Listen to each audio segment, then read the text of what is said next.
François Bayrou, c'est avant tout un homme obstiné.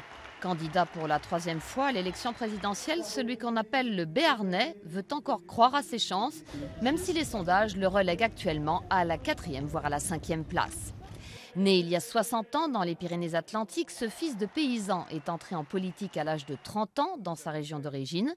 D'abord enseignant, il a ensuite été nommé ministre de l'Éducation nationale dans le gouvernement Balladur. Il est alors à l'UDF et proche de Valéry Giscard d'Estaing. C'est sous cette étiquette qu'il est élu député européen en juin 1999. L'Europe sera pour lui une bataille de tous les jours. En 2002, en dépit de très mauvais sondages, il se présente à l'élection présidentielle. Il obtient un faible score et de là trouve sa voie.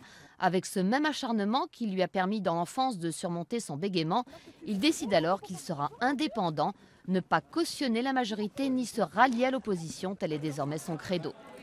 Marié, père de 6 enfants, celui qui se qualifie d'homme rustique croit alors en sa belle étoile.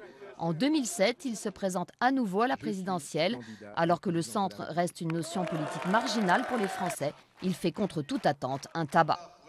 L'inattendu troisième homme crée dans la foulée le MoDem, espérant rallier derrière lui les férus d'indépendance politique, mais c'est oublier les ambitions personnelles de chacun.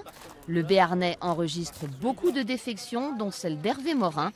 François Bayrou entame alors une traversée du désert dont il se relève vaille que vaille pour se représenter en 2012. Mais aujourd'hui, son discours sérieux qui prône l'effort face à la crise ne passe pas.